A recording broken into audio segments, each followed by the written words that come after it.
চাঁপাইনবাবগঞ্জের শিবগঞ্জ উপজেলা চৌকা সীমান্ত দিয়ে ২০ জন ভারতীয় নাগরিককে বাংলাদেশে পুশ ইন করার চেষ্টা করেছে ভারতীয় সীমান্তরক্ষী বাহিনী বিএসএফ। বিজিবির কড়া প্রহরায় ব্যর্থ হয় এ অবৈধ মিশন। বিজিবির তীব্র প্রতিবাদের মুখে পিছু হটতে বাধ্য হয় বিএসএফ। তারা ভারতীয় নাগরিকদের নিয়ে শূন্য রেখায় ভারতীয় অংশে অবস্থান নেয়।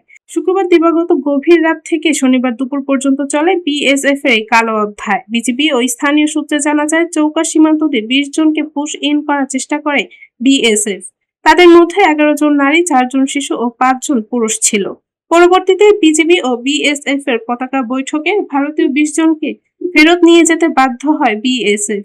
মহানন্দা ব্যাটালিয়ন ৫৯ বিজিবির অধিনায়ক লেফটেন্যান্ট কর্নেল মোহাম্মদ তাজুল ইসলাম চৌধুরী ঘটনার সত্যতা নিশ্চিত করেন। ভারত যে একটা দেউলিয়াপনার পরিচয় দিচ্ছে, যে তাদের নাগরিককে বাংলাদেশে প্রবেশ করানোর মধ্য দিয়ে একটা দেশ যখন দেউলিয়া হয়ে যায়, তখনই সেই দেশটা এমন একটা ন্যাক্কারজনক সিদ্ধান্ত নিতে পারে।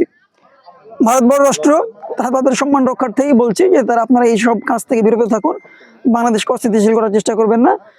আজকে চাঁপাইনবাবগঞ্জের শিবগঞ্জের চৌকা সীমান্ত দিয়ে যে পুশিংয়ের ঘটনা ঘটেছে, এটি আজকে নতুন নয়, সারা দেশে এইভাবে পুশিংয়ের ঘটনা ঘটছে। ভারত অবৈধভাবে পুশিং চেষ্টা করছে, এটা তারা বেশ কিছুদিন ধরে অব্যাহত রেখেছে। আজকে একইভাবে আমাদের এই সীমান্ত দিয়েও পুশিং করার চেষ্টা করছিল। সেখানে ২০ জন মতো নারী, পুরুষ এবং শিশু ছিল।